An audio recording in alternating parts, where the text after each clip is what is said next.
And we are live. Hello and welcome, everyone. It's time for another exciting episode of IT Career in Australia channel. And tonight's topic is Choose Your Tech Career Path, University versus Alternative Education.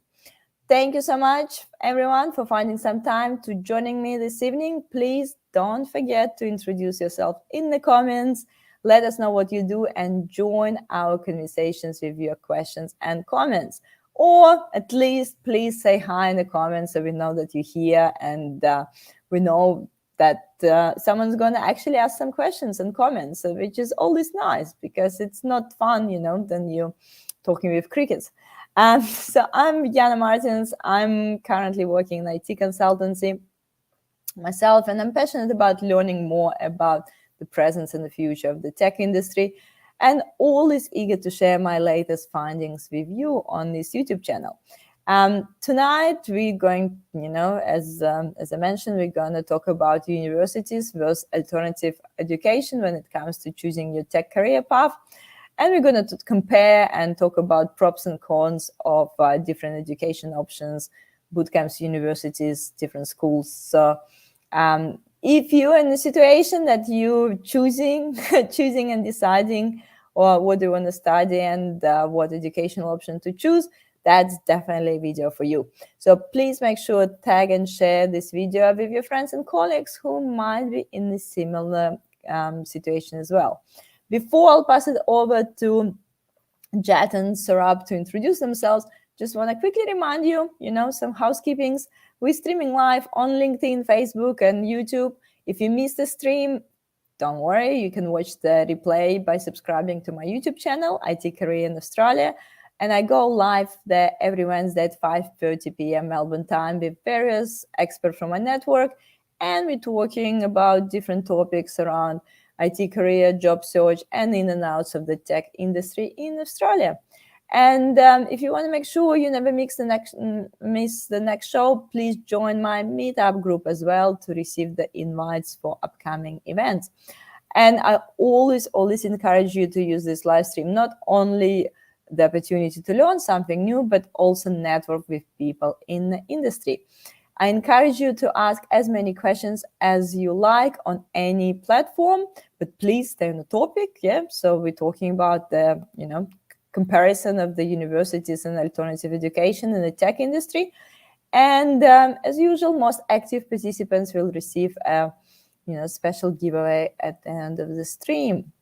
So that's probably enough of me. We have quite a few people joining. Smail is here. James is here. Gloria is here, Sarmat is here, so many questions, so many people here. Perfect, thank you so much. I also see a few people watching on us on the YouTube. You can also say hi in the comments, please do. So anyway, that's enough of me. I'll just let guys to introduce themselves. So Jed, please, let's start with you. Beautiful, thank you, Jana, and hello to everyone in the live stream. I see Gloria here, who I know quite well, who was once a Holberton student, so good to see you here. For those that don't know me, which I'm sure is most of you, my name's Jed Roberts and I'm the Head of Operations at Holberton School Australia. There we go, another colleague, Adam, commenting. In a nutshell, Holberton is an alternative pathway to a career in tech for software engineers. And we'll get more into that later on. But I sort of run the back end of Holberton. I'm not a software engineer myself. We have other people that train our students, but I more or less make it work. And I'll hand over to Sourabh. Thank you. Right. Hi, everyone. My name is Sourabh and I'm a current Holberton student. I'm also attending university as well. So if you guys got any questions about university education or bootcamp style education, feel free to ask. Perfect. So thank you guys, and I guess let's dive into it. So I guess the first question that I always ask people who come to my live streams, why are we talking about this topic? Why do you think this topic is important? Why are you passionate about it? So yeah, what's the motivation and inspirations here? Beautiful. I'll give a little answer, then I'll hand over to Sourabh. But I think, and it's a two-pronged answer for me. For one, obviously work at and with Holberton, so it's quite relevant to my work and my life. The whole idea of different educational pathways to a career in tech, but also more personally, I know myself and some people that I'm close to are passionate about whether or not university is the right path for everyone. I know that if you're going to be, I was saying to Yana before, if you're going to be a doctor or a lawyer, then university is great because you need it. But if you're going to do another career path, potentially there's other ways to spend your time and money that are more efficient and more suited to you. So I'm really quite passionate about that topic and whether or not university is the right path or if something else is more suited. What about you, Sourabh? Why are you passionate about it? Well, last year when I decided I want to change my career, I had three options. I could start by self-learning, I could go to the university, or I could do a boot camp. Obviously, self-learning is the fastest way to get into tech, especially there's so much to learn and it's very cost efficient as well. But you need a lot of commitment and a lot of time. People struggle with that commitment, which made me sort of not waste 6 months, but I was literally in the dark for 6 months and learning different things and not knowing where I was going. So I decided I want to go to the university way and do a 3 years bachelor's degree. For those who don't know, I've already completed a bachelor's degree in science in nursing, and I've been working as a nurse for 2 years now. Last year, I decided this is not working out for me, and I want something where I can be creative and passionate. So I want to talk about my experience with university as well as the boot camp. So yeah, that's why I'm passionate about this. And also, thank you, Sourabh. I'm also curious, guys who's listening to us today or maybe watching the replay, would be good to hear from you. Are you actually at the moment going through career change or thinking, if you should go to uni? So please comment below. Would be great to hear from you to understand if you have the similar challenges at the moment, deciding what's the right way to go. Or maybe you made some decisions before and not sure now if it was like a right choice or you think it's a right choice. Anyway, so would be great to hear from you and your sort of opinion on that. So our kind of today agenda is talk a little bit about the technical education, the tech education landscape. And then we'll look at the pros and cons of, uni boot camps, alternative education, and so on. And obviously, Q&As welcome at any time during our live stream. So, okay. So, I guess Sourabh has already mentioned a few, options that he considered and he decided to change the career. But yeah, so what sort of options we have usually in the landscape? So typically the way we see it, and actually James Castos has left a nice comment. I'm on the tail end of a Cert 4 in mental health, and I did on-campus learning, best choice I made. He also said before that there's traineeships, which are or on-the-job training, which is another option. But we see it prior to that comment as being three options really. So option one is the university, which is the traditional pathway to a career in tech. Option two would be boot camps, which, as you can imagine, is an alternative pathway to career in tech. And option three would be something in the middle, and that's where Holberton comes in. So we sit more or less in between boot camps, which are quite short, and universities, which are quite long. So Holberton's that middle ground, a super practical, project-based, collaborative alternative to a career in tech. One of the other options that I probably didn't list and that Sourabh mentioned was also self-learning. So that's your other option. But as Sourabh mentioned, the trouble with self-learning is that you have to invest quite a significant amount of time, and you also have to be very self-motivated. And I've got no doubt that some people are, and that a lot of people have done it. But generally, when you're learning something, it's have the structure around you and almost a plan for you makes life pretty easy, I think. I guess sometimes it also depends a little bit of personality. If some people can be so organized and structured and kind of know exactly what they want, but I think it takes quite a bit of practice and time management and industry knowledge and things like that. So definitely not one of the easiest paths. But I guess let's look at the few options we have at the market. And I think the first one we were going to talk is boot camps. So what's the story with the boot camps? And obviously they seems quite popular these days. So what's happening usually there? Yeah, I'll give a bit of a brief history lesson on the rise of the coding boot camps. Fortunately, I wrote a blog post on this a little while ago, so I dove into it and sort of investigated where boot camps came from and how they originated. Long story short, in 2011 in the US, there's a bit of a tech boom going on, and the demand for software engineers was at an all-time high. And there just weren't enough engineers or software developers coming out of university. So boot camps arose as a response to that issue as a faster alternative. As you can see there, they're generally 10 to 12 weeks long. And really what they did is innovate on the shortfalls, quote unquote, shortfalls of university. I wouldn't say they're shortfalls per se, but I would say they innovated on what university needed to improve on, which was shorter, cheaper, and a little bit more practical.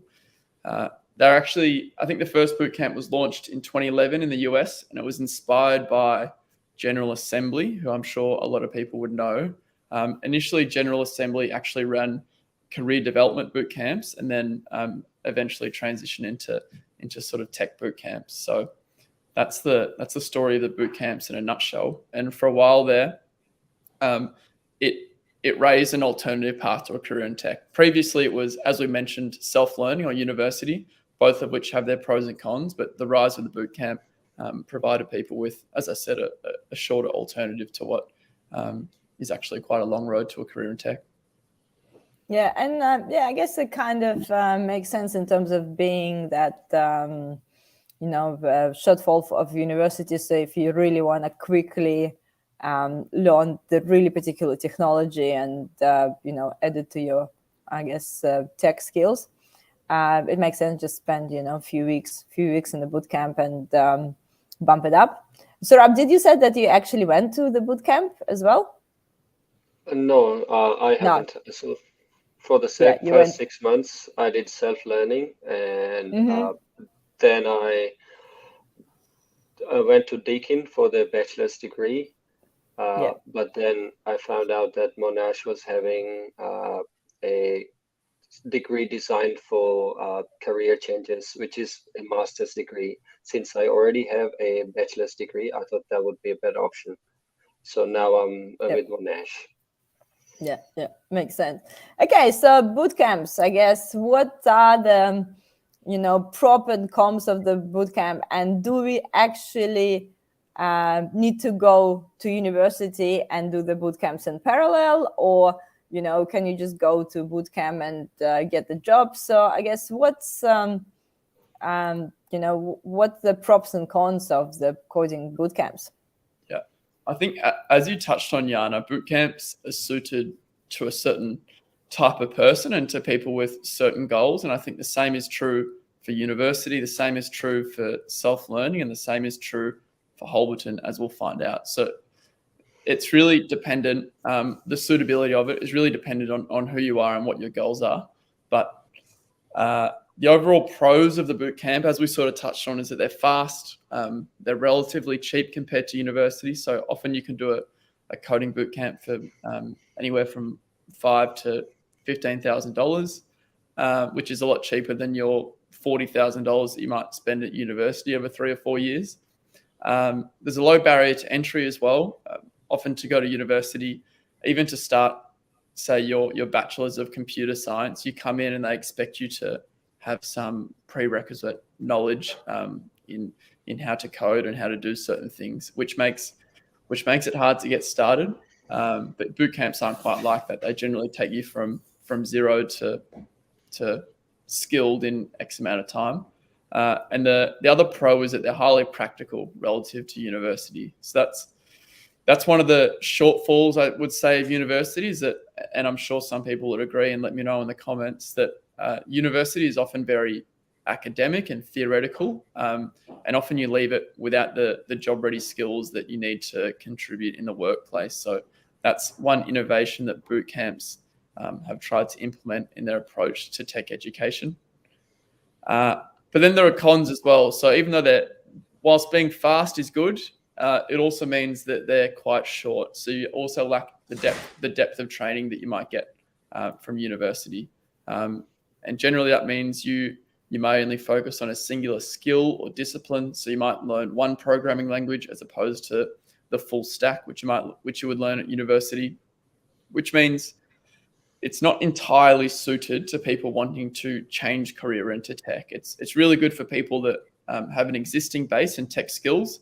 And of course, this is a blanket generalization. It's not always true for sure. But what boot camps we see are really good for is adding a notch to your belt or a skill to your tool belt, as opposed to really transforming you into a software developer or a software engineer or cybersecurity specialist, whatever boot camp you do. They're great for skill development, but for a full career change, often 10 or 12 weeks isn't quite enough. Yeah, so I guess it's and James is asking that question. Yeah, so do boot camps take into consideration prior learning? Well, often boot camps don't. It depends on the boot camp, but often you don't have to take into consideration prior learning, because, as I said, the barrier to entry is quite low, and the priority for anyone doing a boot camp is for skills. Like, you're going there to develop your skills. It's not like going to university where you're going for a certificate or a diploma or a piece of paper where you need recognition for prior learning. So prior skills and prior knowledge is great, but yeah, I don't think it's entirely necessary or needs to be recognized at a boot camp. Everyone starts in the same peg, and you go through, and the whole idea is that you develop your skills. Yeah. I guess it's so, as we mentioned before, it's more so more than often, yeah. So bootcamp is more upskill and maybe pivot your career, but not like a full change of your career. If you never, if you never coded before and you just done one bootcamp, it's pretty hard to expect to suddenly go and find yourself a job.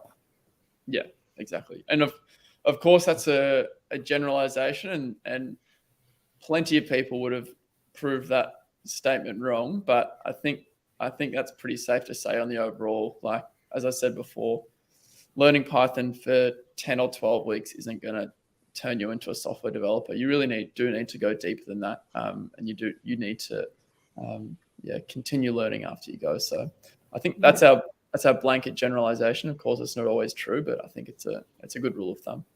Yeah. And I guess, maybe if we combine boot camps with some sort of self-learning, if someone already done some few projects and have some few passion projects and things like that, maybe then going to boot camp and just kind of really focusing on particular skill can add to the whole package, rather than when you're starting from scratch and expecting to change your whole career just from one boot camp. For sure. I think that's when it's powerful, when you pair it with say you've done self-learning for 6 months, as you did, Sourabh, and then you move into a 3-month web development boot camp or something. You bring that existing knowledge into the boot camp. So it's not just what you learn in the boot camp, it's also what you learn or know beforehand. And then the boot camp really becomes a platform for you to then learn the next thing, because you're never going to be able to learn everything in 3 months or 2 months, but really what it does is it provides you a foundation on which you can continue to build your knowledge and skills, and that's how it should be seen. Yeah. Makes sense. Okay, so I think it's reasonably clear what's happening in the boot camps. And actually, if anyone who's listening been in the boot camp, would love to hear your feedback. Did you enjoy it or not? And yeah, so I also agree. It's really depends on the personality. Some people, love boot camps and they love atmosphere. I remember I had one of the live streams. I think it was with Sama, and she was saying that she didn't really like boot camp because it wasn't for her in terms of um, doing this group learning.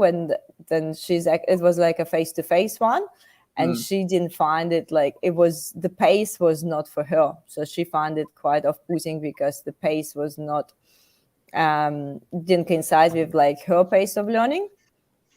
And I think it's also depends. Some people like, more learning as a group and working as a group. Some people actually better than they learn, focus on their own curriculum and focus on their own like goals. So again, I think it's fair to say that everyone will have a different experience in the boot camp as well. Yeah, for sure. I'd love to be told that we're wrong in the comments as well. If anyone has had a really strong career change experience at boot camps or so on, that'd be good to hear as well. Yeah, I haven't heard like a wow experience from the boot camps. It's usually people enjoy the people who I've interviewed in my live streams enjoy more the traineeship and internship programs and graduate programs, those sort of programs the most. I think rather than like a really short boot camps. But I'm sure there's people there who loved boot camps as well. But let's talk about the universities, because I think it's a quite burning topic for a lot of people as well. Because I kind of feel it. Like if I would be at the moment if I would want to change my career right now, and the question would be, do I want to go to uni for like 4 years? I think be like, hell no, I don't want to go and study for 4 years. And sometimes it's really hard to predict what's happening in the next half a year of my life or the company life or what's happening in the world.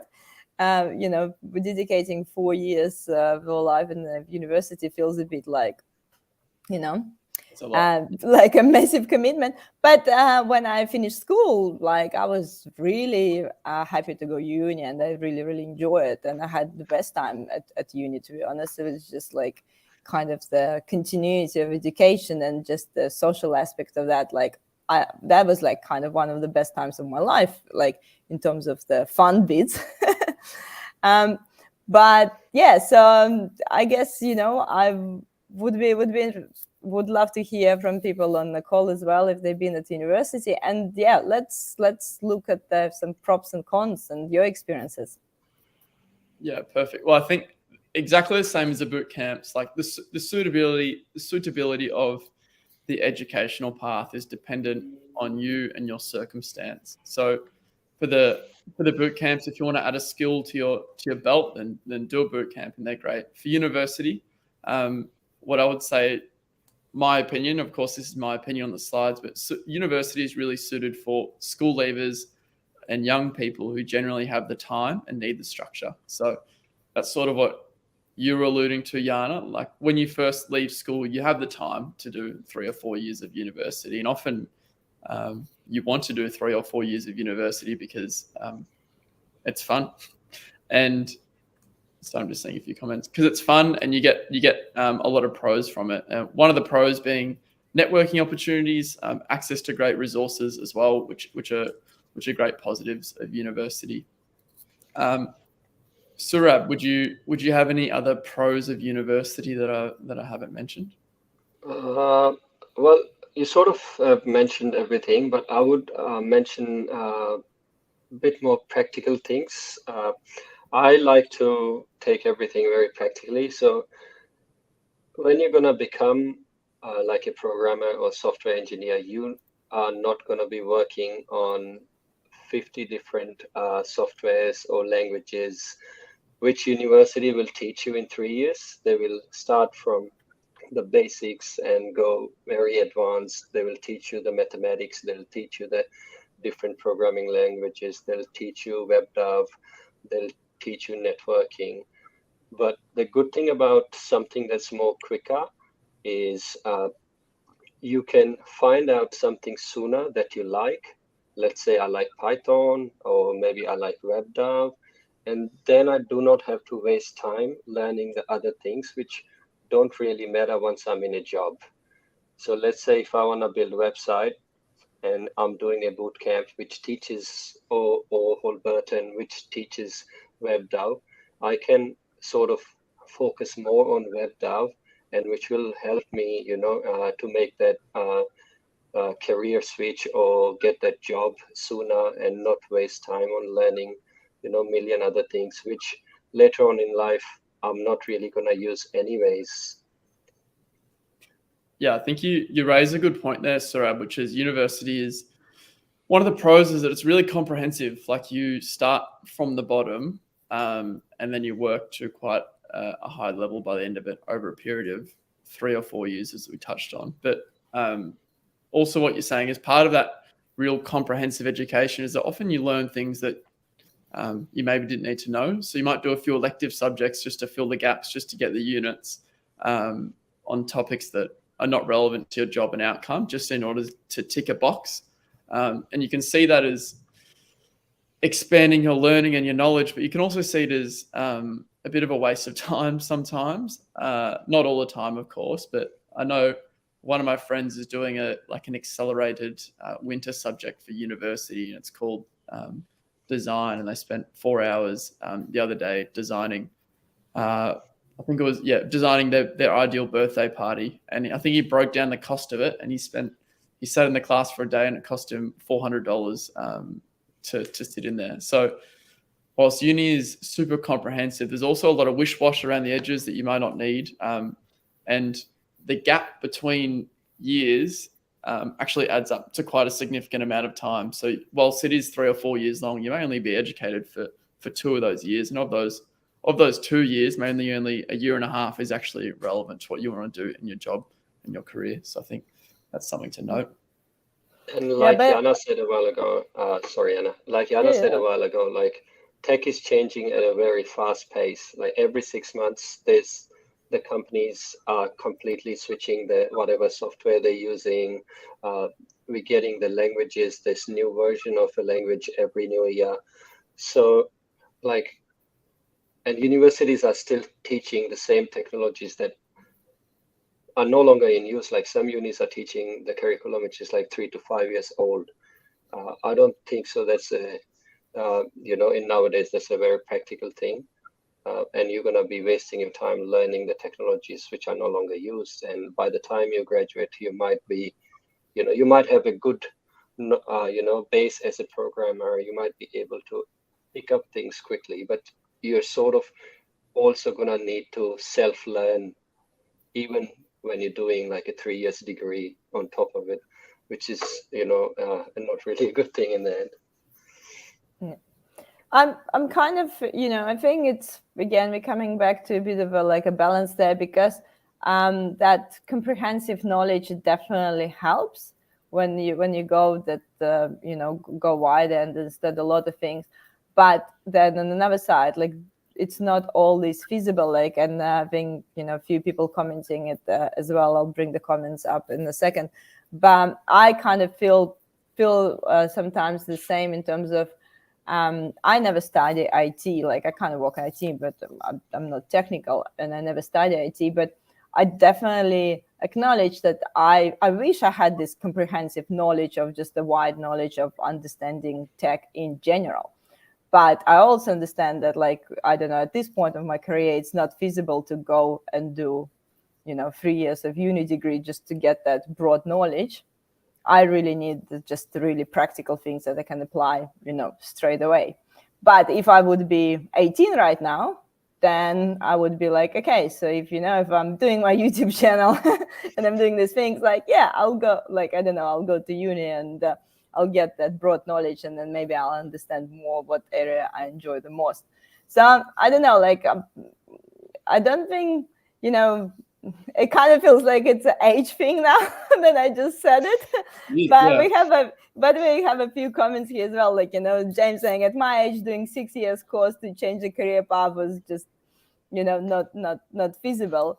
And Rose is saying, uni helped me to expand across different areas of IT and have this wider, the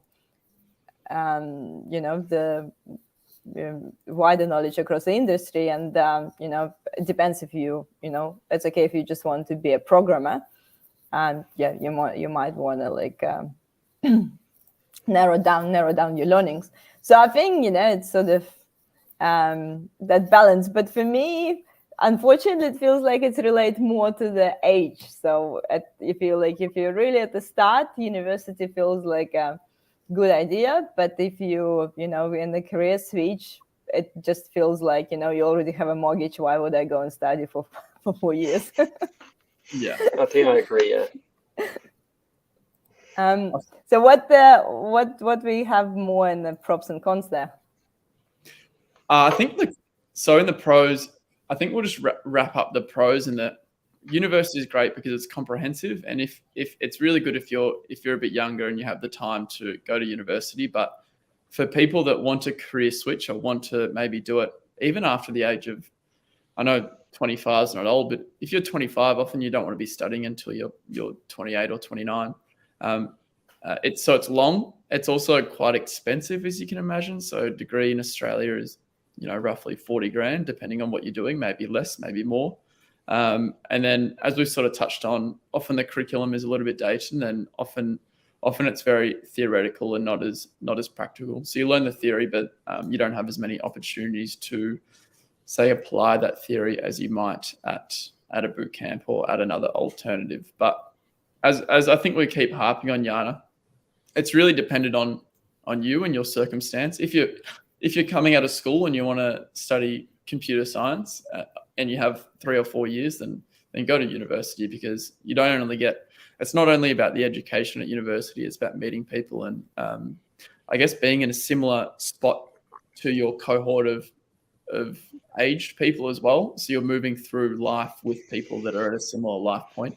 But yeah, if you're a bit older and you want to just upskill, or if you want to change career, then I think there are other options for you that are a bit faster and a bit easier per se.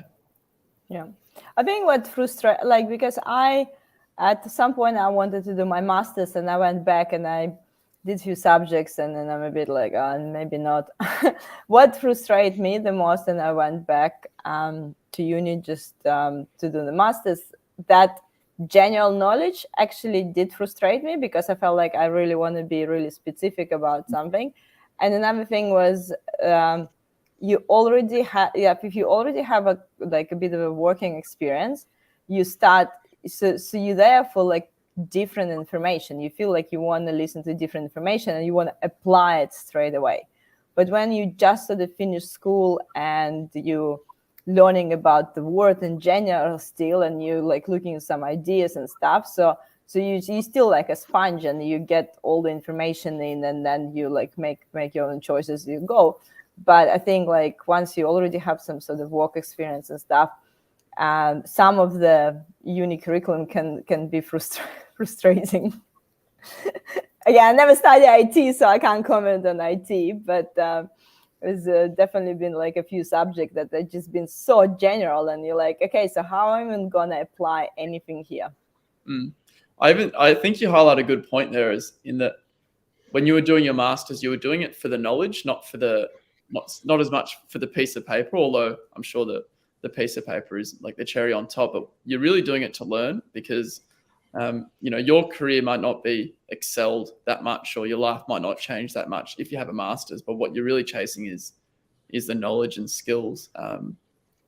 And there's different ways to get those knowledge and skills if you're not too worried about the degree. Often if you're a bit older, you might have a degree anyway. Sourabh has studied nursing and studied science and worked as a nurse. So he's already got his degree. And often the degree is just, doesn't really matter what you have. It just gets you your foot in the door. And once you've got it, it's all about learning and developing new skills and new knowledge that can help sort of take you to the next point in your career and in your life.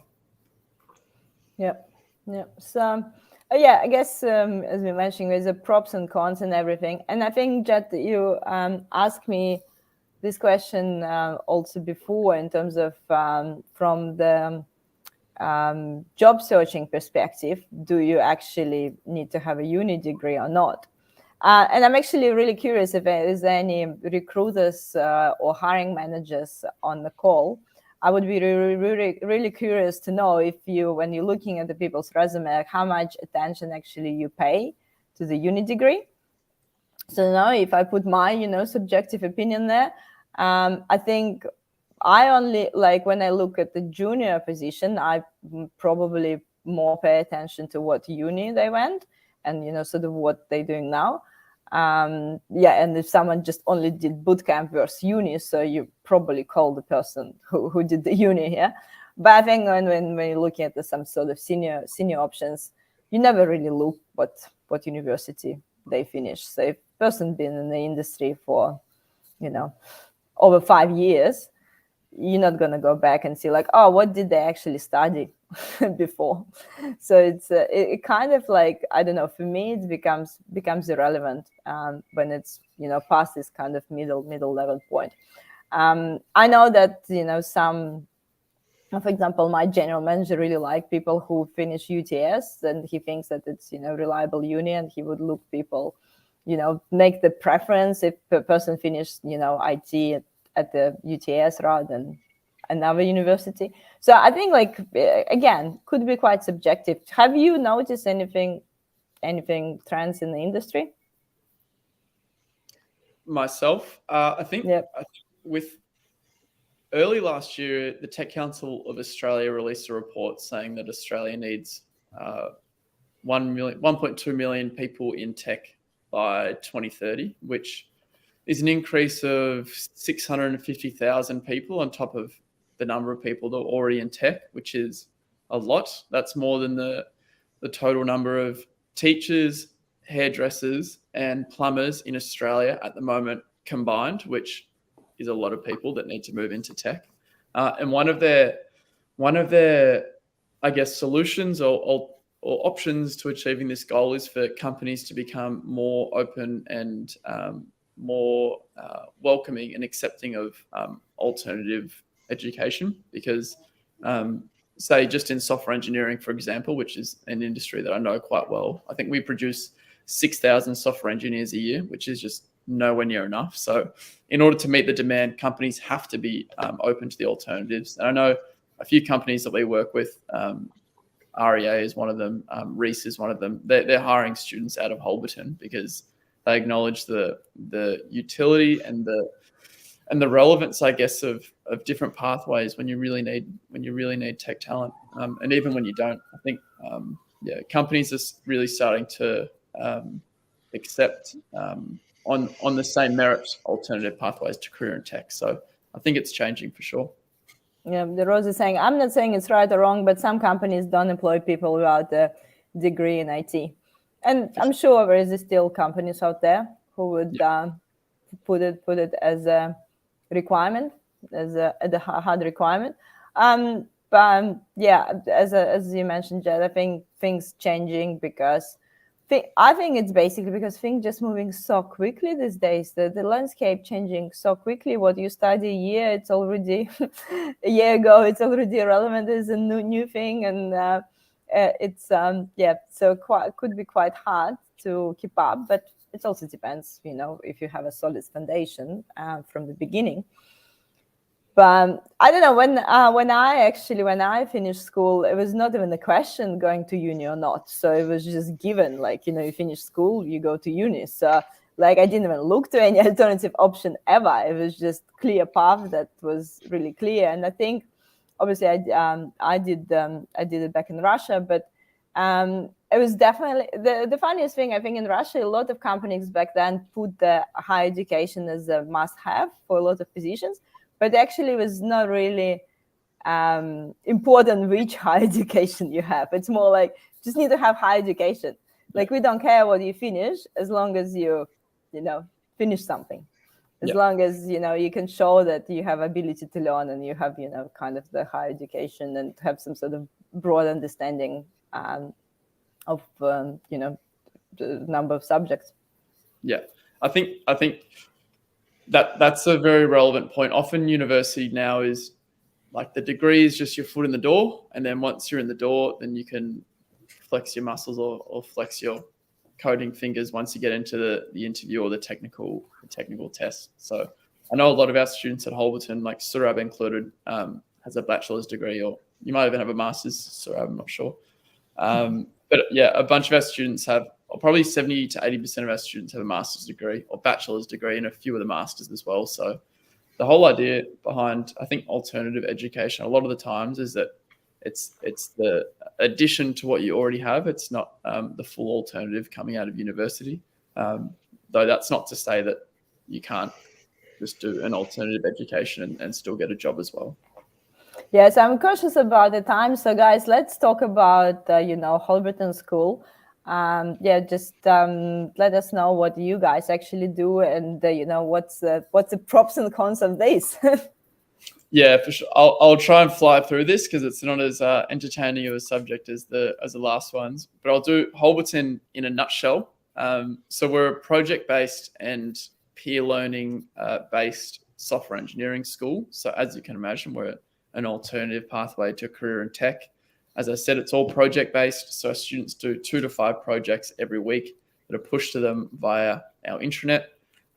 It's highly collaborative. There's no competition, and the emphasis is really on helping and teaching others. So then by the time you finish Holberton, not only have you done the project, so you know how to apply your skills, but you've also learned how to collaborate with other people, and you've also developed the soft skills. So by the end of Holberton, you're a well-rounded entry-level software engineer, because it's 9 months long. You're never going to learn everything in 9 months, and we'll never claim that you do. But sort of similar to the boot camps, it gives you a platform from which you can launch and continue to learn after that. Yeah. Sourabh, have I missed anything about Holberton and what it is, or the key points? No, I think we're pretty covered. Okay, beautiful. We can go into the pros and cons then, Jana. Yeah, so how it is compared. So obviously we talk about the boot camps, we talk about the university. So how it's compared to those ones in terms of the pros and cons, yeah. Yeah, perfect. Well, Sourabh, I might get you to, because I know that this is a topic that you like to talk about, comparing, I guess, the pros of Holberton to university directly. Well, I'll just compare the style of education, which will give everybody a good idea about why Holberton or why university. So my degree at the uni is computer science, specializing in software engineering, and it's an online degree. So I usually have 2 classes a week, which are online. And after that, if you manage to make some friends online or some study buddies, you could, but it's very hard to get help other than those 2 hours from the lectures itself or from anybody else. You're basically on your own. So if you're working on a very hard assignment or anything like that, it's up to you to organize or find help. And sometimes it can be very, very challenging. I've been there before. Trust me, it's not fun. And once you fail, you basically lose all the money you paid and the time, and you have to do it all over again. At Holberton, the good thing is you are sort of working on and learning on your own, doing the projects on your own, but you also have 2-3 days a week where you can collaborate with others and do the peer-based learning, where if you need help with something or if they need help with something, it's very easy to collaborate as a team and work together on things. There's always things. Sometimes if I'm having difficulty understanding a particular topic, I might just need a different way of explanation, and other students or my colleagues can easily explain that to me whenever it suits us or them. So I guess that's the best part about Holberton, that you are not on your own. And then we had Jonathan, which is our senior software engineer who looks after the whole boot camp and sort of guides more like a mentor rather than a teacher, but he's always been there for us, helping or explaining and guiding through the boot camp. So I think that's the best part about our whole burden, other than uni. Uni, I think it'll be great if you have the time to go to uni in person and take the lectures and make some friends and study in the uni. But honestly, I'm 26, I have bills to pay, and I cannot afford going 5 times a week to university and sit there from 8 o'clock to 5 p.m. in the afternoon. It's just not possible for me. That's, Sourabh, it's also a really good point. Like, I might again sound subjective, but I feel like I would never go to uni if it would be fully online. Like, for me, I'm like, if I'm going to uni, I'm going for that network. I'm going to that, connection, to be with like-minded people working on the project. I think that's what uni means for me. But again, I'm coming from the I graduated uni in another country. Yes, so Australia have a bit of a different education system, where like in Russia, we used to go to uni 5 days a week, sometimes 6 days a week. Sometimes we would go to on Saturday. We had lectures on Saturday. So it was like a full days of lectures and tutorials and things. So it was kind of the continuity of the school, where I guess in the Australian system, it's you have the lecture once a week or, twice a week, and that's it. And there's a lot of self-learning. And if that all self-learning online, like those, I feel like you're missing some of those benefits of the uni if you're studying like fully online. I think that's why I recommend, like, if you want to do uni, you should definitely only do uni in person. Yeah. In my partner's dad is French, and he feels passionate about this sort of topic of university in Australia being so different to what it's like in Europe. Yana, I think you went to university in Russia, but Europe is quite similar in that you go 5 days a week, and when you're at uni, you're at uni. Where the Australian university culture is to sort of study uni full time, do it 2 days a week, and work the other 3 days a week, and sort of just make it work. So it's a bit of a different world here, I think. Yeah. So, which is kind of some pros and cons could be a bit different. Yeah. So we got sorry, I was just going to mention the cons. Yeah. Yeah, so I would say the cons of Holberton is that there's no degree. So that's one of the benefits of university, that you do get that foot in the door with a degree. But we do work closely with a handful of companies that already provide our students with the foot in the door to sort of make that process a bit easier and warmer. The other con of Holberton is it's very fast-paced, probably more fast-paced than university. Like it's 40, 45 hours a week of work or of study, which is pretty significant, but it's all based on the idea that if you want to change career, then you need to commit pretty hard. And if you're going to do it in 9 months, you need to go even harder to a degree. And that means there's a very high commitment required, which makes it hard for some people. It means it's not for everyone, but yeah, but back to that idea of if you're going to do something, try and do it right and do it once and do it well. Yeah, makes sense. And we would say that Holberton is mainly for a persona or demographic. It's mainly suited towards career switchers. So people that are a bit older, don't have the time or all the money for university and want to change career and go deeper than a boot camp, deeper than that sort of 10 to 12 week timestamp. So in the middle of boot camps and universities, I would say. Yeah. And James is asking, do you at least get a certification of recognition? Yeah, you do. You get a Holberton certificate of completion, which is not a formal diploma. So at the end of the day, anyone could probably just write up a certificate of completion. But really the the value that you get at the end of it is the skills. And once you have the skills, you can build your own projects. Once you can build your own projects, you can build a portfolio, and then you become, attractive on the job market. Once you start to, add a few things together, and that's where you really get the skills and the network of people. Yeah, and we all know the power of network. I think that's a quite important bit as well. So if the school, or if, like, even if it's a boot camp or school or wherever is any alternative education, I think it's really important to understand if that education gives you that sort of network, or someone, even someone to talk to, someone to be introduced. Do you get access to some network events? Do you get access to some sort of introduction? I think it's a massive part of any education. So, and do people obviously get some sort of introductions at uni? And yeah, so if you're looking for the alternative education, I think it's important to keep in mind this part. It's not only about what you're going to learn, and it's also who you're going to learn it with and who you're going to introduce to during your learnings as well. Yep, for sure. We encourage our students to try and go to as many meetups, be it virtual like this one, for example, or also face-to-face as possible. So I know probably a handful of 5 or 6 of them went to beer ops last night, which you may have been I was to. there. Oh, nice. Which I think it's more or less like a networking event for people in the tech industry.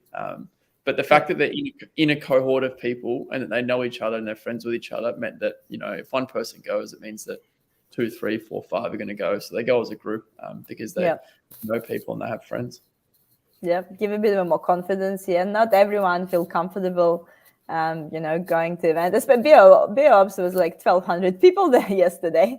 So, and I guess for some people, like, I don't care, I can go by myself and talk to people, and I've been doing it, for years. But I can totally understand that people who more introverted, it's a really uncomfortable situation. Just be around with the 1,000 people and actually trying to make some connection, trying to talk with someone. It's definitely not the easiest exercise if you're not used to it and if not something you've been doing before. No, not at all. I'm cautious about the time, guys. So we're already, past the 50 minutes of our live streams. Let's summarize. Let's summarize. I think we touch on a lot of points here. Obviously, talk about boot camps, universities, and so on. So, in summary, so I think you put the few things here. Basically, what are the personas? What sort of advice you give to people who thinking what they need to do to change their career to tech? Yeah, so as we've said a few times, these are some gross generalizations and some blanket statements. But as we touched on, I think boot camps are for people that might have existing tech skills but want to add a new skill to their tool belt. So say, for example, Python, and then you might want to learn how to code in C as well. You might do a programming boot camp for C. Universities are really good for people, or for younger people in particular, that are coming out of school, and it's almost the logical choice, as you said, Jana. Like if your friends and people and you're almost quote unquote being expected to go to university, then university is a really good option for you, and you get more than just the education, as we said. If you go face to face, you should hopefully meet a few people and everything as well. But if your goal is to transition to a career in tech from potentially something unrelated, I know like Sourabh has done nursing, but we've had a handful of nurses, accountants, retail staff that want to switch into tech, then something between boot camps and university really good. So that's where Holberton comes in for people looking to break into tech. Yeah, finding some happy balance. Exactly. Yeah, and I think that's pretty good summary. Yeah, of course, we're talking about some generalization here, but I think that's a really good starting point. If anyone at the point of changing career or starting career in tech, that's a really good starting point to think about, like where I'm going. So what sort of skills I already have, how much time I can commit to changing career. Because sometimes for someone maybe it's not feasible to even commit for 9 months and get yourself out of the work for 9 months and they had to do some bits and pieces here and there and some boot camps. But then that make your career switch maybe longer by the time you get enough skills. But when if you're quite certain about that's what I want to do, that's a career switch I'm doing, allocate this time, get it done. put the time into it, and build the network in the meantime, and go for it. So, and obviously, the tech shortage is real. Even if we have like millions of layoffs recently, and immigration is a bit pump up after the COVID. There is still shortage of the good technical people in the market. So you will never be out of job if you're good at good at the technical skills, and also understand the business, understand it from the business perspective, and can communicate in the business terms. So if you have those two qualities, you will always have a job. It's a good tip from a recruiter. Yes, there is plenty of jobs in the tech industry. It's just the matter of finding the right direction. So remember, we have our giveaway. So we have few minutes left. We have a giveaway, the virtual coffee chat with Jet and Sourabh. If you have more questions about the universities and alternative education, and particularly about the Holbert School. So I let you, Jet, to choose who you're gonna have the virtual coffee chat with, while I will be announcing the live stream for next week. So next week, it's 12th of July, so next Wednesday, I'm gonna speak with Oshri, and we're gonna talk about job hopping versus staying, props and cons for your IT career. Oshri actually senior engineer leader, and he stayed at the b.tech for I don't want to lie, but I think 15 years on the same company. So 13 or 15 years Oshri been in the b.tech. So he's pretty well positioned to talk about some props and cons for your career when staying in the same company versus actually changing every few years. And there is a different strategies to it. So we're gonna cover it with Oshri next week on Wednesday. So anyone who obviously wanna thinking about like how often I should change the job, should I stay, should I go? So that's a live stream for you next week. And back to you, Jet. So who's the winner of the coffee chat this week? I think I'll choose James Castos, as he seemed to be quite interested and asked some really good questions. So I'll send you a message. I'll connect with you on LinkedIn, James, and I'll send you a message, and we can have a chat with us. No problem. So I'll make sure that you guys connected, and we'll take it from there. And just to finish up, obviously, guys, whoever is still with us on the line, please, as usual, if you get some value from this conversation, please make sure to like this video and share it with people who need to hear this, especially those who actually may be struggling with that question: what should I do? Should I go to uni? Should I go to boot camp? So it will be great for them to listen to this. So make sure to share it. Make sure like this video, because as more likes you give me, as more it encourages me to keep going and bringing more people to those conversations. If you have any topic in mind that I need to cover, I also encourage you to pop it in the comments. James saying thank you. So Jet, I'll make sure that you having the chat with them. And before I finish today's live stream, I'm going to put you guys on the spot. And so, please, to finish this live stream, share with me your favorite, inspirational quote, or maybe just, some sort of statement you live your life by. Anything inspirational. Anyone who's ready? Yeah, I've got one off the top of my head. Lucky I could access one of my brain. It's that, like, in life you can have earning phases and learning phases, and when you're younger or whatever age you like, if you prioritize your learning phase over your earning phase, and it sort of takes the pressure off the idea that you have to have a lot of money now, and it really allows you to focus on developing new skills and new knowledge, and putting that at the forefront. So I think the idea of being in a learning phase is that's my inspirational idea. And make sure you're switching them, and you have earning and learning, and make sure you put both of them. Make sure you do a bit of it at some point. Yeah. Sourabh, and what about you? Well, for last 1 or 2 years, I've been on this self-growth journey. So for me, it's more of a motto than a quote.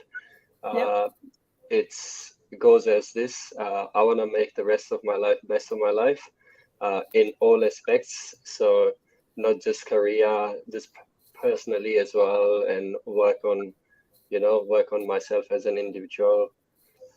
So it's like more like a motto than a quote. Perfect. That's a great one. Come on, guys, for everyone, go and make the rest of your life the best of your life. So no matter what stage of learning or earning you are, there is definitely ways to do it. Thank you, Jet. Thank you, Sourabh, for joining me tonight. Thanks, Jana. So much. Thank you, and I'll see everyone next week on Wednesday. Thank you.